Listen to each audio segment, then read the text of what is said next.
You're listening to the Health and Happiness Podcast with Travis Kemper and Lauren Maxwell.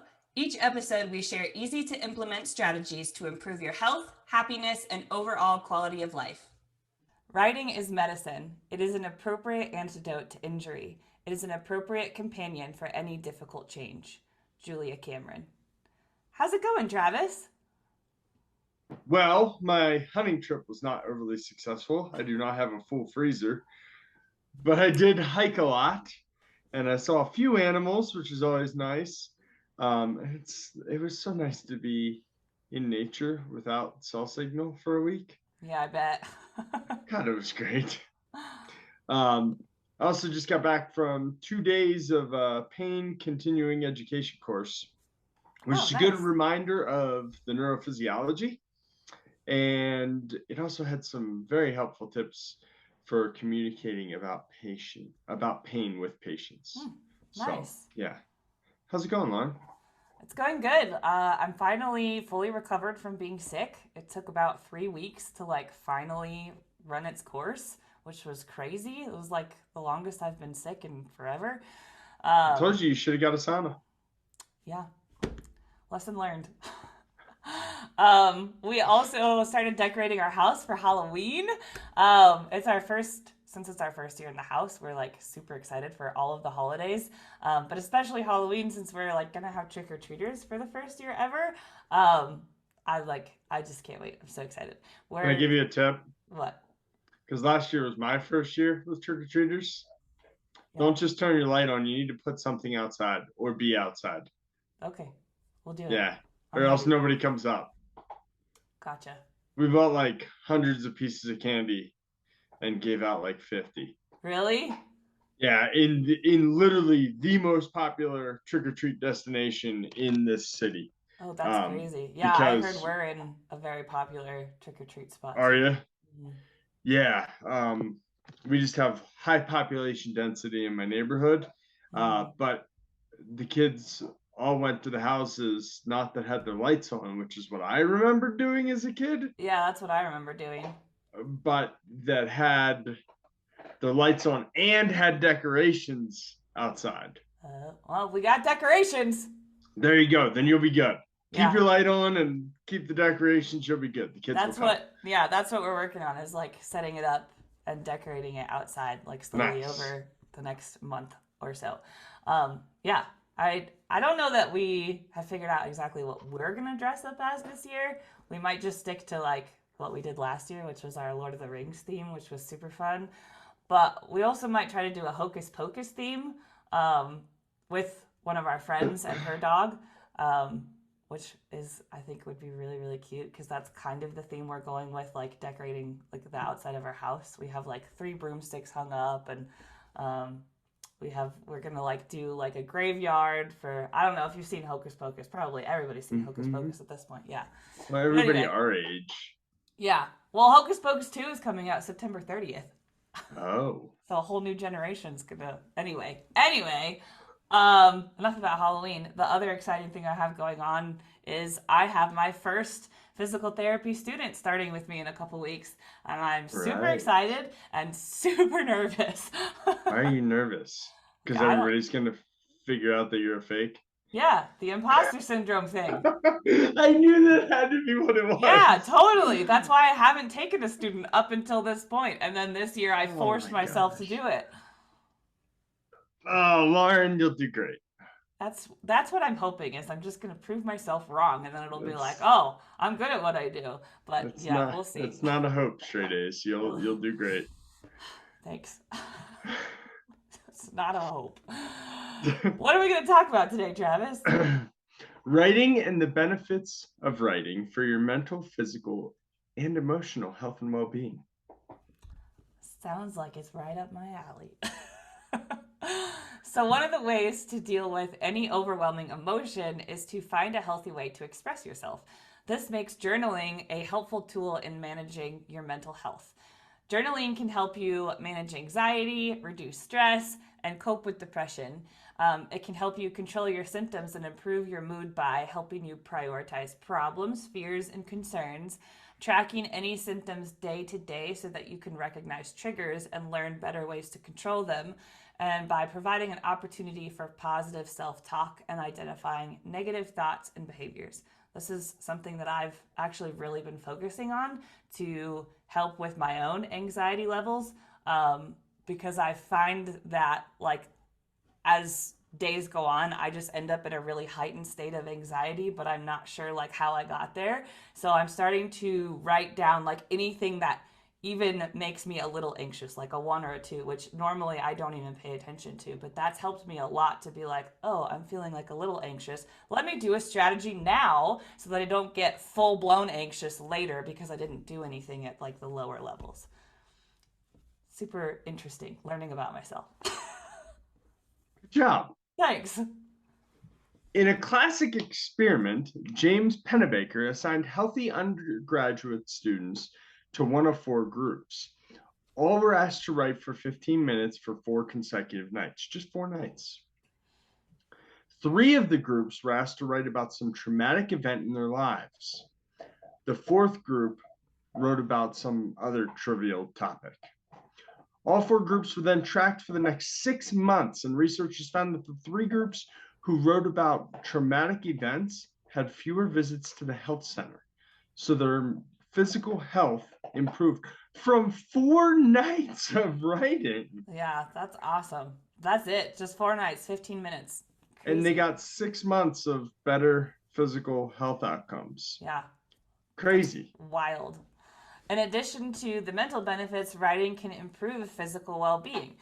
Research by Dr. Pennebaker and Joshua Smith suggests that writing about emotions and stress can boost immune functioning in patients with HIV/AIDS, asthma, and arthritis. There has even been research showing that biopsy wounds heal more quickly in patients who journal. Do you imagine if they journaled with a tree outside, if you remember back to Oh, our yeah, nature totally, episode? right? You'd get double the benefits. Man, you'd be out of the hospital lickety split. Right. Took like 30 seconds. Yeah. While scientists can't say exactly how therapeutic writing benefits work, the consensus is that writing shouldn't just be a replaying of events, but should actually make attempts to understand and contextualize them. So people who write words that indicate growth or change from the experience they're writing about, such as because or realize or understand, tend to have better outcomes than people who don't try to make sense of it.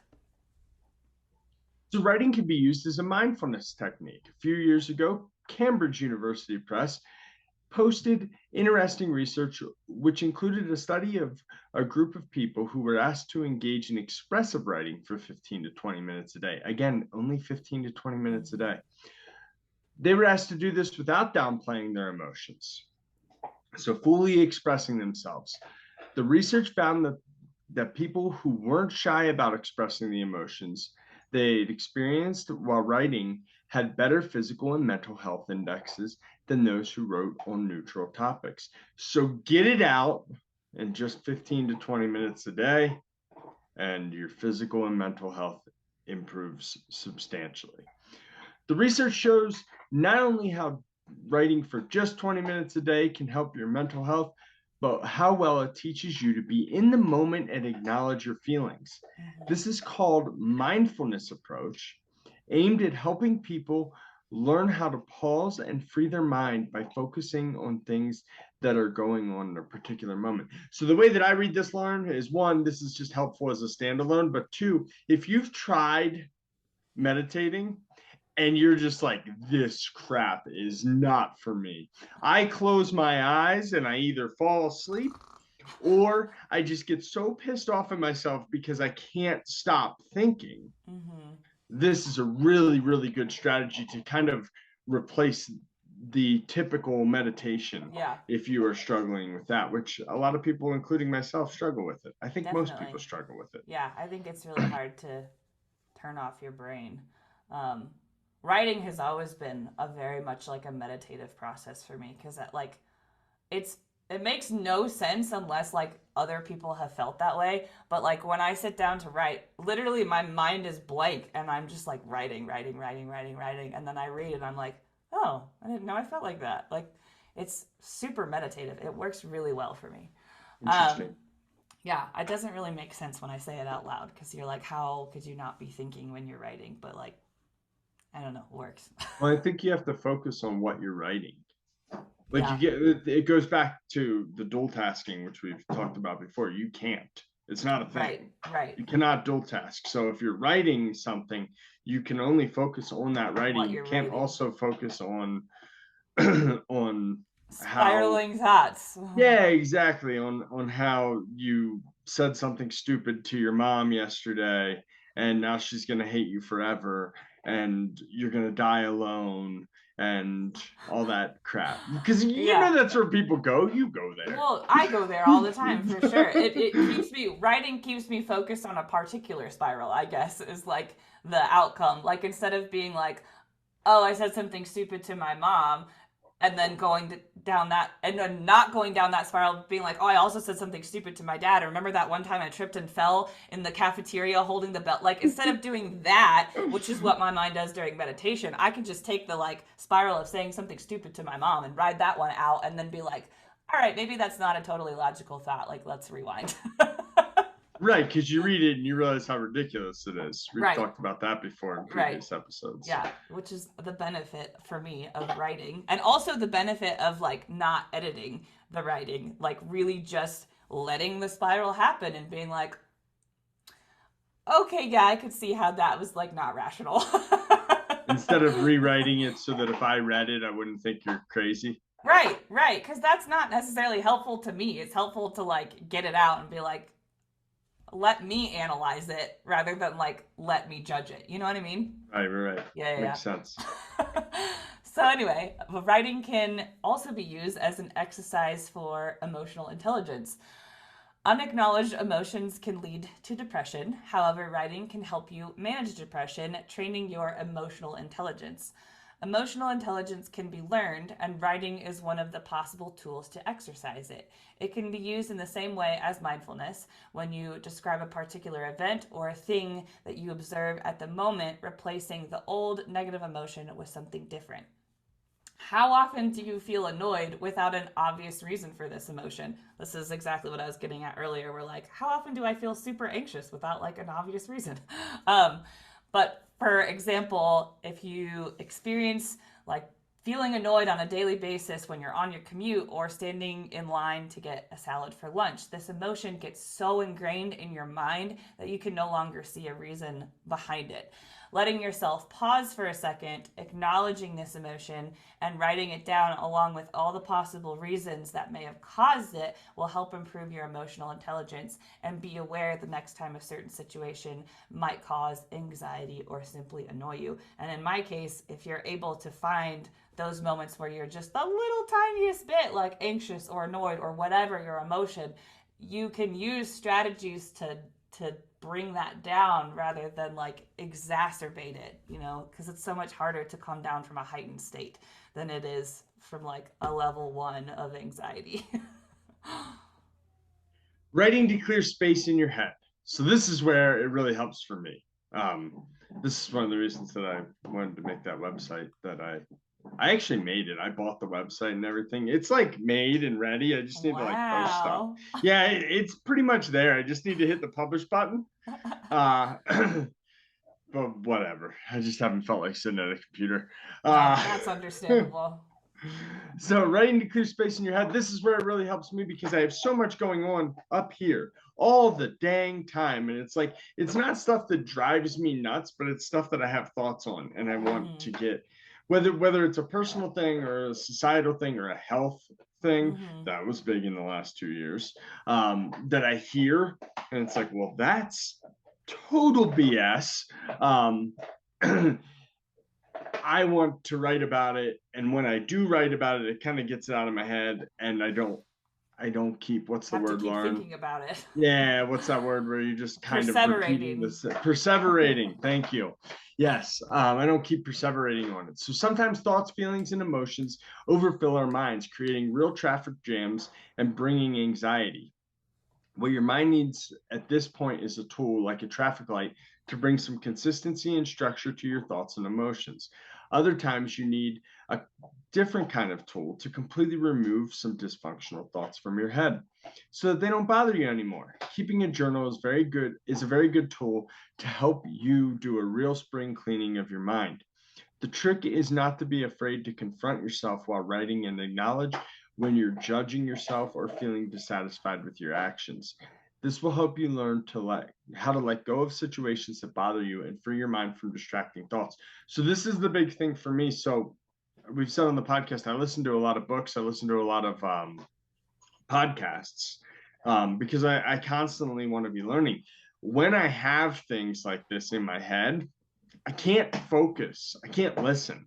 And if I can't listen, I can't learn. Mm-hmm. So it really distracts me, and I can still do it in this one-on-one, like you and me talking here. I can still do it in this context, but when I'm sitting in my truck and I'm driving and I have a book playing, I just keep perseverating on whatever topic has caught my mind. And it could be a good or a bad thing. It doesn't really matter. It's just, it's not that important usually in my life. Right. Yeah. It's definitely, that's super helpful to just be like, all right, I put it down. It's on paper. Now I don't have to like spend all this extra time thinking about it. I can do other things. It's great. Yes. Writing is so great. I love writing. Have I said that? There are more than 200 studies that show positive effects of writing on mental health. But while the psychological benefits are consistent for many people, researchers don't completely agree on why or how writing helps. One theory suggests that bottling up emotions can lead to psychological distress, which makes sense. And it makes sense then that writing might increase mental health because it offers a safe, confidential, and free way to disclose emotions that were previously bottled up. However, recent studies have begun to show how an increase in self-awareness, rather than just simply disclosing emotions, could be the key to these improvements in mental health. In essence, self-awareness is being able to turn your attention inward towards the self. By turning our attention inwards, we can become more aware of our traits, behavior, feelings, beliefs, values, and motivations. Research suggests that becoming more self-aware can be beneficial in a variety of ways. It can increase our confidence and encourage us to be more accepting of others. It can lead to higher job satisfaction and push us to become more effective leaders. It can also help us to exercise more self-control and make better decisions aligned with our long-term goals. So, Travis, how does a listener start using writing as a tool to improve their health and well-being? Pen and paper. Or anything. Carve out time. You don't have to do it every day, but aim for 15 minutes, 3 to 4 days a week. Remember, all of those studies, none were longer than 20 minutes. Yeah. And they all had benefits. Experiment with your method. There's nothing magic about writing by hand.